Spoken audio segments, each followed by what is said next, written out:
Welcome back to Don's Life. Welcome to the channel. Thanks for joining today. If you've seen the channel before, you've been here for a while, you know I'm no stranger to installing cold air intakes. In today's episode, we're going to do exactly that. So I have an intake from Cold Air Inductions. They've sent it over. We're going to install it on my 2021 GMC Sierra AT4 with the 6.2 liter.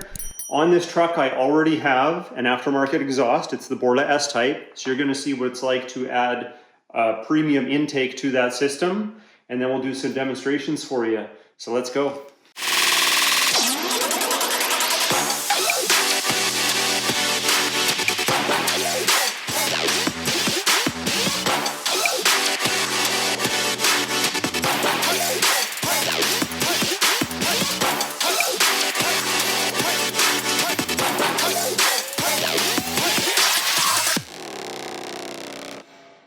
Okay, before we start this install, let's see what's in the box. So I've got it all laid out here, but we have our air induction housing. We've got our filter element. Look how glorious that is. We have our PCV tube. We've got our inlet duct that's going to connect to the throttle body.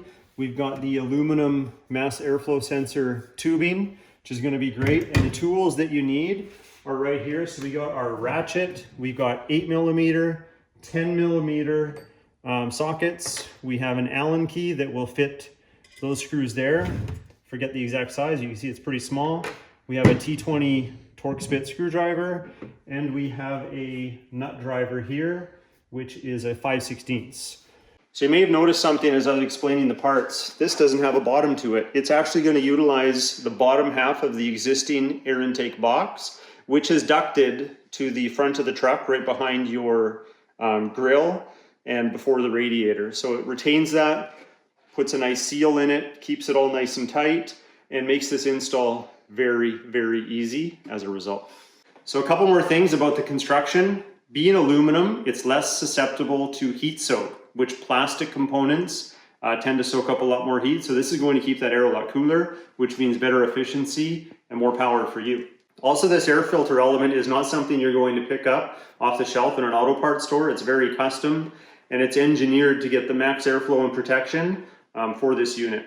So you're probably wondering about performance. Well, dyno tested, Cold Air Induction says you should get 12 to 14 extra horsepower. With that, you're also going to get some torque, and you're going to get some fuel savings. They say 2 to 3 miles per gallon, so nothing wrong with that, right? I do know from experience with installing air intakes into this kind of vehicle or the Cadillac Escalade that we have, that you're removing the factory resonator, so you're automatically going to hear a more aggressive intake noise when you accelerate, and that also seems to make the throttle response more improved. So I expect to experience those same things when we do this install. So let's go. All right, first we're going to disconnect the battery. Got the 10mm socket here. That's for safety reasons, so we don't short anything out while we're working in the engine bay. Also, I think it's a good idea to let the PCM be cleared for an hour or two. Then when you hook it up, it has to do all the math of figuring out with the new air mixture, because we have a higher airflow now, how much fuel to add. And if it does that without comparing it to the previous factory intake that was in there, we should get a better result and not have a check engine light. Okay, we're going to disconnect our PCV hoses here. There's these little gray push tabs to get them off. There you go, pretty simple. Let's disconnect our mass airflow sensor. Okay, we're just gonna loosen the resonator off of the throttle body. A little tricky to get into, but it's just a clamp. So I'll loosen that, and then we'll loosen it from this end.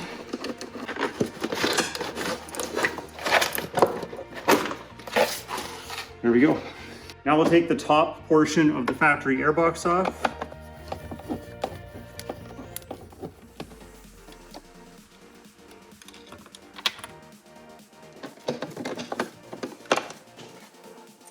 Okay, we'll need to save these screws.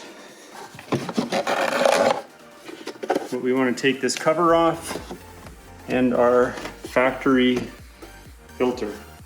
Okay, we want to take our mass airflow sensor out. This is also a good time to inspect it. Never try to clean one of these unless you're using the actual mass airflow sensor cleaner that exists on the market. Don't use a generic cleaner or something else.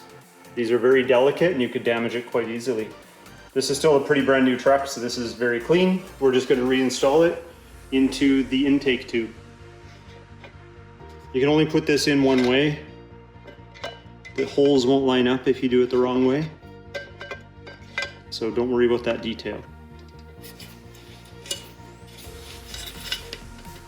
All right, we're going to hook up our inlet tube to the throttle body, and we're going to hook up our PCV hose as well, and it's labeled to make sure you get the right direction.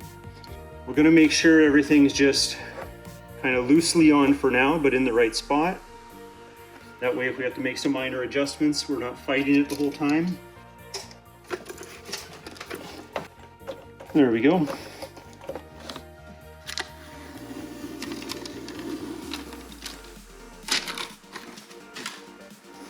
Now let's put the filter element in the airbox. Just like that. You may have noticed I took the ring clamp off so it was out of my way. But look at that nice seal in there. Tight. So there's a little dot on here, and it says there should be a dot on here in the instructions, but it looks like it's supposed to be in line with the mass airflow sensor. So we're just going to make sure that those are pretty close, so we're getting proper alignment. There, it's seated nice. Make sure this clamp is loosened sufficiently, otherwise you'll be fighting to get that on. Okay, let's see how graceful I can do this.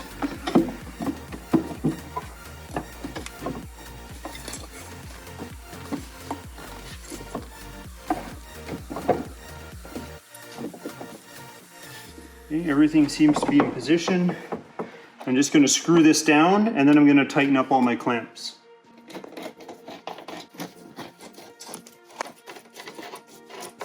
Now we'll connect our mass airflow sensor harness. While it's installed, let's reconnect the battery. Okay, it is nighttime outside, so we're going to do a few little tests in here, but I'll get some footage tomorrow of what it sounds like outside, and we'll do some testing that way. But let's do a cold start in the garage. Headphone users, I apologize with this exhaust.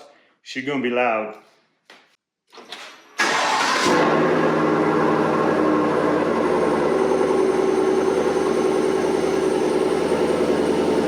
Okay, we're gonna do some revs. I'm gonna put it in neutral and rev the engine a little bit for you.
As you heard, it does make a change in sound, change in performance, I think most definitely. Time will tell with the fuel savings, I guess we'll see. But if you like today's video, hit that like button, please consider subscribing, and we'll talk to you next time.